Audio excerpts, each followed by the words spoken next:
Hey folks, David Stewart here. Dark Crystal, Netflix prequel series. Some people have asked me what I think about this. Now, they just came out with a new preview, which I guess has some pretty pictures, which some people are excited about. I am very cynical about it, and I'd like to explain why. Now, before this preview came out, somebody asked me about my thoughts on the Dark Crystal Age of Resistance on Twitter. Now, I forgot who initiated this conversation, so if you're watching, I apologize that I have forgotten who asked me this. But my response was, Jim Henson is dead. Now, obviously, that may not make a lot of sense absent context because the statement doesn't provide any context, or you'd have to extract the context from all the other conversations on YouTube that I've had about this. But I'll just lay it all out quite simply.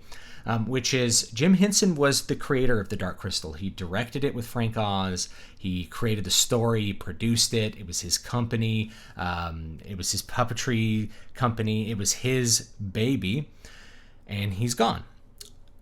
Likewise, David Odell, who wrote the screenplay, is not involved with this new production. Frank Oz is not involved with this new production as far as I know. So nobody who helped create the Dark Crystal, who had creative fingers in the pie, other than maybe some people who made puppets or something, has anything to do with this new production, especially the story, which is really the core of any kind of film.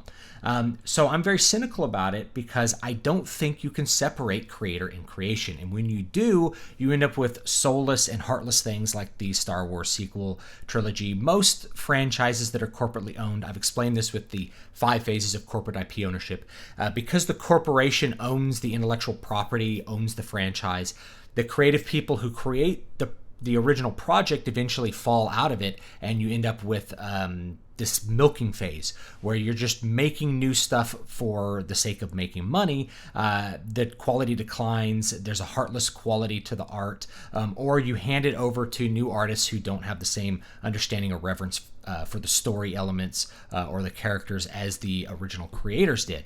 And you can see this not just in Star Wars, but in a wide variety of franchises.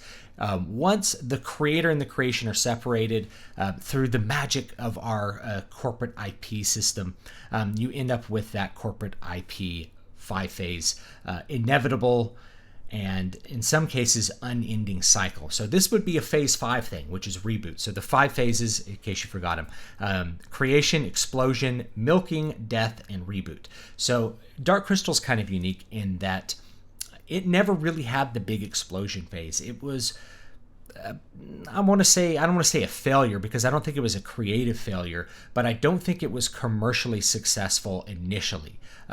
But it found a lot of life on home video, kind of like Labyrinth, which Jim Henson also did, which I've talked about on this channel before.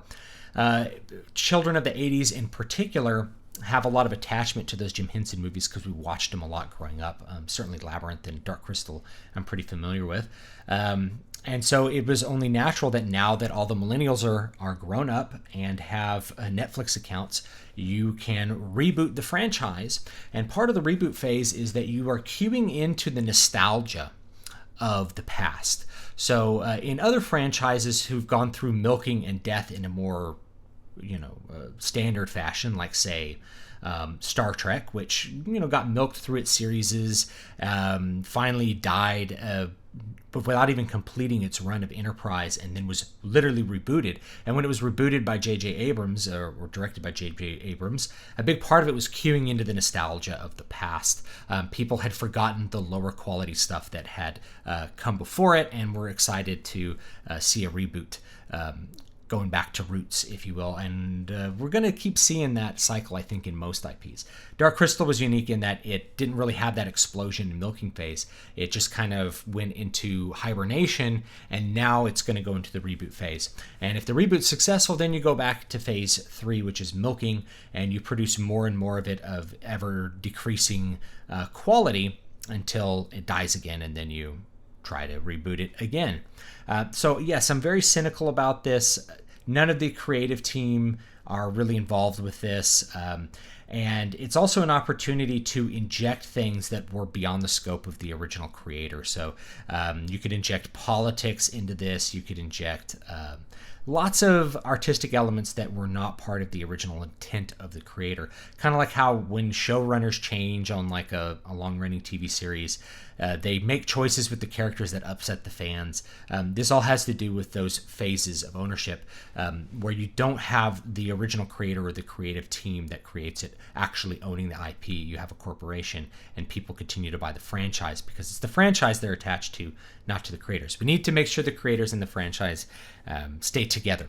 So that's my thoughts on The Dark Crystal. I do not plan on watching it. Again, I don't usually watch most TV, but that's why I say Jim Henson's dead, which means if Jim Henson's dead, there ought to be no Dark Crystal. There should be no more Dark Crystal movies or shows or anything like it. Anything that ties into it, it's fan fiction. And that's how it should be approached and viewed. Even though we live in a legal system that allows a monopoly on the fan fiction, it's not really the Dark Crystal. It can't be because Jim Henson is dead. And that's my thoughts on it. Thank you so much for watching. Leave me your thoughts down below. If you are anticipating or looking forward to this, that's okay. I don't want to rain on your parade. I'm just giving you my opinion on it. I have looking back at a long history of Hollywood stuff. Whenever you separate creator and creation, the product tends to be worse, at least artistically. So thanks so much, and I'll see you guys next time. Don't forget the Right Stream happens every single week at 6 p.m. Pacific, 9 p.m. Eastern on my channel, where you can drop by and talk about whatever writing topics you want, movie topics, book topics, whatever you want to talk about, even politics from time to time. So I'll see you guys next time.